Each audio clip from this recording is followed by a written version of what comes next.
किसी नगर में एक राजा रहता था। उस राजा के 7 बेटियां थीं। उस राजा के राज में प्रजा बहुत सुखी थी। उस राजा के राज में प्रजा को कोई तकलीफ नहीं थी। एक दिन राजा के दिमाग में एक विचार आया। राजा अपने 7 बेटियों को बुलाया और अपनी सभी बेटियों से पूछा, ये बताओ तुम लोग किसका दिया खाती हो। राजा की 6 बेटियों ने उत्तर दिया कि पिताजी, हम सब आपके दिया खाती हैं और आपकी ही दिया पहनती हैं।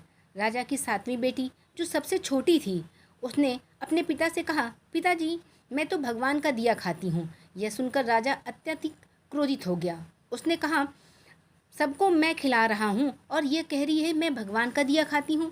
राजा ने अपनी 6 बेटियों का विवाह राजघराने में किया, लेकिन अपनी 7वीं बेटी का विवाह एक गरीब लकड़घारे से कर दिया, जो कि जंगल में प्रतिदिन जाकर लकड़ियाँ काटता था। वह किसी कारणवश बीमार हो गया था। वह लकड़हारा एकदम भी आगे नहीं चल पा रहा था। इतनी दयनीय स्थिति में उस लकड़हारे की हो गई थी।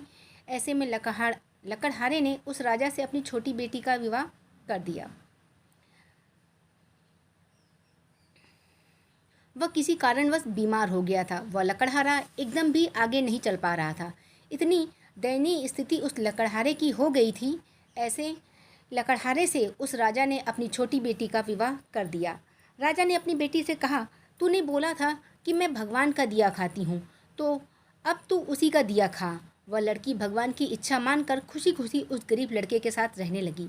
वह लड़की प्रतिदिन जंगल से लकड़ियाँ काट कर बाजार में बेचती तथा उससे जो पैसे मिलते उस पैसे से अपने पति के लिए दवाइयाँ तथा खाने का सामान के साथ साथ दूध भी लाकर देती। लकड़हारे की पत्नी ने उसी जंगल में एक कुटिया बना ली तथा उसी कुटिया में दोनों लोग रहने लगे।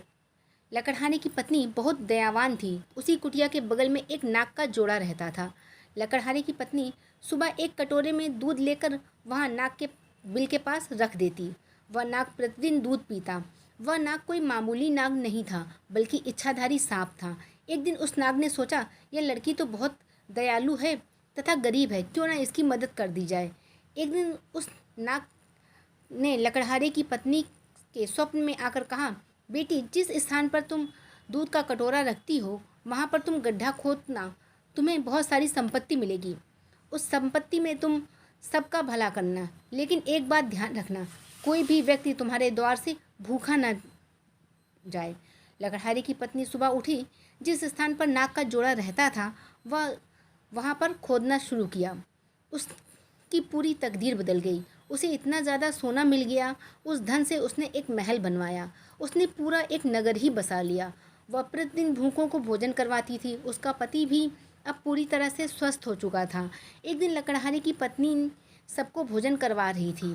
तब उसने देखा कि लाइन में सबसे पीछे उसका पिता तथा उसकी 6 बहनें भी लगी हुई थीं। उसने सबको पहचान लिया। अपने पिता से पूछने लगी, पिताजी, आपकी ऐसी हालत कैसी हो गई। उसके पिता ने कहा, बेटी, मेरी सारा ये राजपाट छिन गया। तुम्हारे इन 6 बहनों को इन पतियों ने धक्के मारकर अपने राज्य से बाहर निकाल दिया। अब हम सबकी यह दशा हो गई है कि हमें लाइन में लगकर भोजन करना पड़ रहा है। उन सबकी ऐसी परिस्थिति देखकर लकड़हारे की पत्नी ने अपने पिता तथा अपने ये 6 बहनों की मदद की। तब उसने अपने पिता से कहा, देखा पिताजी, मैंने कहा था ना कि हम सब भगवान की दिया खाती हैं। उसके पिता ने कहा, तुमने सही कहा था। अब मुझे भी विश्वास हो गया है कि हम सब भगवान का दिया खाती हैं। तो दोस्तों, आपको ये कहानी अच्छी लगी होगी, और अच्छी लगी हो तो कमेंट सेक्शन में ज़रूर लिख के बताइएगा कि आपको कैसी लगी, और अपने विचार भी बताइएगा कि आपको इससे क्या सीखने को मिला है।